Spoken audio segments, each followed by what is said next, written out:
This is Caden Nash. He presents as the ED today with a laceration on the right side of his upper extremity. He has a health history of trauma related to his the cast on his arm. He was in a recent car wreck. But we're going to be assessing this current laceration. What happened with you today, Caden? I fell down the stairs and a sharp bleed at the end of the stairs cut my forearm, and here I am. Okay. And it looks like the bleeding has subsided substantially. Have you cleaned the wound yet? Have not, just happened. Okay. We're going to evaluate it, see how deep it is. We're also going to gather our necessary supplies for this patient today. We'll be needing our wound prep kit. I've already washed my hands. I'm going to use appropriate PPE. In this case, right in the beginning, I'm going to use disposable gloves, and then I will go to sterile gloves when I'm prepping with the kit.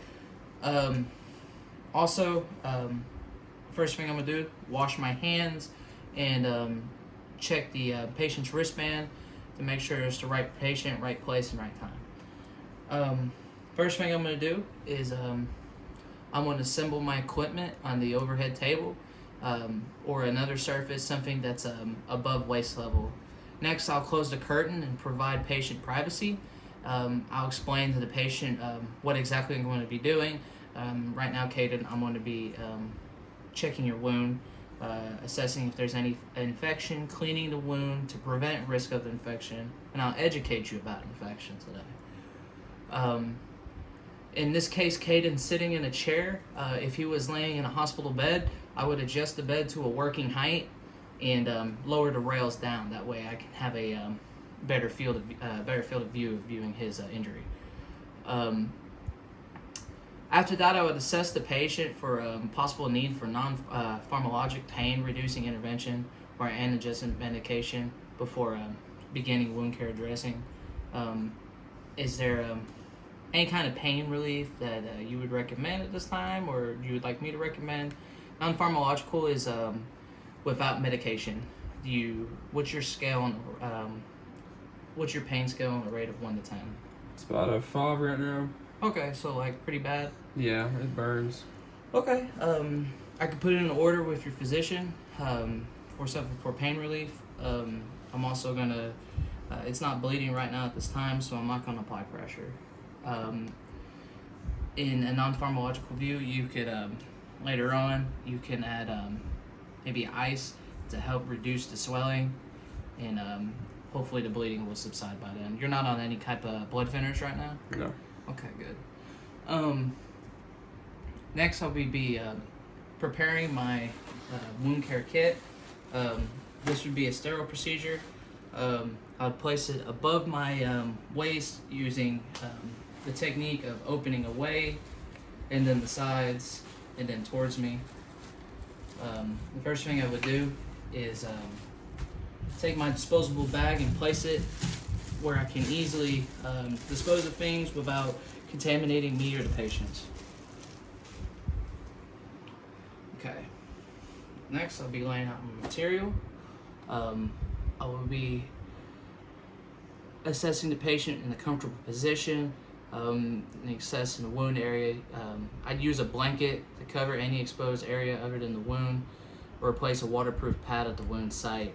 Right now, it's on his forearm, so we don't have to take any of that procedures. His arm's fine where it's at, in a blood pressure cuff position, and I can assess it from here. Ideally, in the real world, his arm would be sitting higher and above our waist. That way it could stay sterile when we assess it. After that, we will check the position of drains, tubes, or other adjuncts before removing the dressing. I put on clean disposable gloves and loosen the tape or adhesive edge on the old dressing by moving it in the direction of the hair growth and use of a push-pull method. Push-pull method is it lifts a corner of the dressing away from the skin and then gently pushes the skin away from the dressing adhesive, continuing moving the fingers of the opposite hand to support the skin as the product is removed. Carefully lift the adhesive barrier of the surrounding skin to prevent medical adhesive-related skin injury. In this case, Caden's a young, healthy patient, and his skin, we're not worried about it coming intact from shearing. After that, we remove the sides, the edge first, and then the center. If there's resistance, use an adhesive remover. In this case, Caden has presented to me. He doesn't have a existing bandage because it's an open laceration. Next, if he did have the bandage, I'd carefully remove the soil dressing. If any part of the dressing sticks to the underlying skin, use small amounts of sterile saline to help loosen and remove it. After removing the dressing, note the presence, amount, type, color, odor, drainage, of the dressing. Remove your gloves and dispose of them in an appropriate waste receptacle. In this case, like I said, he doesn't have a dressing on him yet because he's presented to me with this laceration. I'm noting that the laceration is about 3 inches in length. There's no bleeding at this time, so he has a good thrombocyte collection. His platelets are building up. He is at risk of infection, so right now we're going to be cleaning out the inside of this wound, and we're going to be sterilizing it and dressing it. I will first perform hand hygiene because I'm gonna re-perform hand hygiene because of removing the bandages before, or just using my other gloves to assess the wound. That way I have good, clean, sterile gloves on to prevent infection. Next, I will open the sterile cleaning solution. Should be in here. I would open the sterile cleaning solution and I would clean out the wound. I would wipe in one direction and dispose of the next. Depending on the amount of cleaning needed, the solution might be poured directly over the gauze sponge over a counter for small cleaning jobs into a basin for more complex or larger cleaning. I would be donning sterile gloves and alternatively cleaning gloves, changing my gloves when cleaning a chronic wound or pressure injury. Cleaning the wound, clean from top to bottom in the center and the outside, as I had previously said. I would, once the wound is clean, I dry the area using gauze and a sponge in the same manner.